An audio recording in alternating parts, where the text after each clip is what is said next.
সুপ্রিয় শিক্ষার্থীরা, আজকে আমরা স্টকসের ল নিয়ে আলোচনা করব।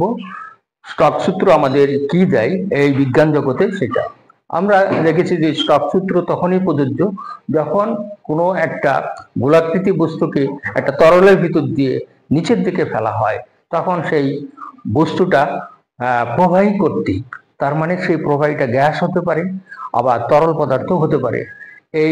এটা করতে একটু বাধাপ্রাপ্ত হয়। সেই বাধাপ্রাপ্তটা একটা যে বল হয়, সেই বলটাকে আমরা সান্দ্রতা বল বলি, আমরা জানি।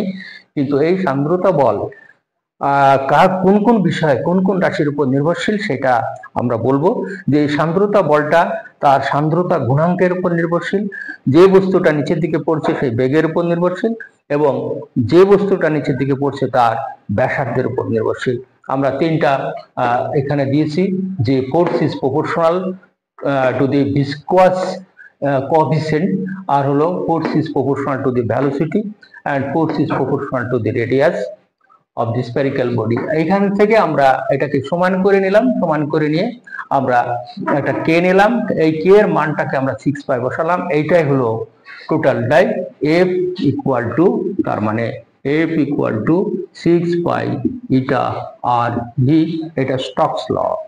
আমরা এখন এই একটা বস্তু এখানে পড়ছে, যে বেগে পড়ছে তাকে বলা হয় প্রান্তবেগ। এই প্রান্তবেগটা কি? বস্তুটা যখন নিচের দিকে পড়তে থাকে তখন তখন তার বেগ বৃদ্ধি পায়, সাথে সাথে মন্দনের জন্য যে বল, সেটাও কিন্তু বৃদ্ধি পায়। কোনো এক সময় তার নিট ত্বরণ শূন্য হয়ে যায়, ফলে এই বস্তুটি একটি সমবেগে নিচের দিকে পড়ে। এই বেগটাকে বলা হচ্ছে প্রান্তবেগ। এই প্রান্তবেগ আমরা এখন বের করব। তাহলে আমরা যে বস্তু এখানে পড়ছে তার ঘনত্ব ধরলাম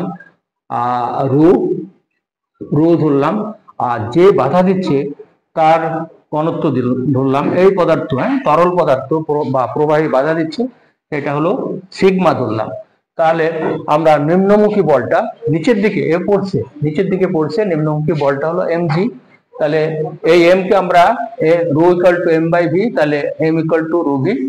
এখান থেকে আমরা ভি এর মানটা এখানে নির্ণয় করে নিলাম, 4/3 রো। এটা যদি আমরা এইভাবে বলি, তাহলে আমরা এখানে 4/3 এখানে লিখলাম 4/3 পাই আর কিউব রো জি। এটা তার এই পর্যন্ত হলো তার ভর, আর হলো জি দিয়ে গুণ করলাম, তার হলো হবে বল হবে। তাহলে আমরা এখানে এমজিটা, এখানে এমজি হলো এটা ধরলাম, এটাকে আমরা ডাব্লু ধরলাম, W1। আর মাধ্যম কর্তৃক এটা কর্তৃক যে বল, এটা হলো আমরা ঊর্ধ্বমুখী একটা বল হয়, ঊর্ধ্বমুখী বল প্রয়োগ করছি। সুতরাং এই বলটাকে আমরা এইটা লিখলাম। তাহলে এই দুটো বলের লব্ধি একটা বল হয়, তাহলে লব্ধি বলে এই বস্তুটাকে নিচের দিকে নিয়ে যায়, তাহলে এটা একটা বস্তু পড়ছে, সেটা হলো নিম্নমুখী বল, একটা বস্তু উপরের দিকে তাকে বল প্রয়োগ করছে, ঊর্ধ্বমুখী বল।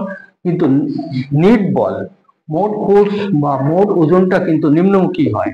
সেই জন্য আমরা এইটাকে আমরা লব্ধির নিম্নমুখী বল হলো একটা থেকে একটা বাদ দিলাম। তাহলে এই লব্ধির নিম্নমুখী বলটা আমরা বাদ দিয়ে এই ম্যাথমেটিক্সটা নিয়ে আসলাম। এখানে পাই কমন নিলাম, 4/3 পাই আর কিউব কমন নিয়ে আমরা এই নিম্নমুখী লব্ধি বলটাই কিন্তু স্টকস ল এর কাছাকাছি, মানে এর কাছাকাছি বা এর সমান হয়। তা আমরা এই স্টকস ল, এই নিম্নমুখী লব্ধি বলটাই এই স্টকস ল সমান করে আমরা ভি ইকুয়াল টু এইভাবে এটাকে করে ম্যাথমেটিক্স করে আমরা এটা নির্ণয় করলাম। তাহলে এইটাই হলো তার প্রান্তবেগ। এই প্রান্তবেগের যেখানে হলো ইটা হলো সান্দ্রতা গুণাঙ্ক, আর হলো এর ব্যাসার্ধ, আর হলো রো হলো যে বস্তুটা নিচের দিকে পড়ছে তার ঘনত্ব, এবং সিগমা হলো যে বস্তু উপরের দিকে বল প্রয়োগ করছে, সান্দ্রতা জনিত বল যে দিচ্ছে তার ঘনত্ব, আর জি তো হলো অভিকর্ষজাত ত্বরণ। সবাইকে ধন্যবাদ।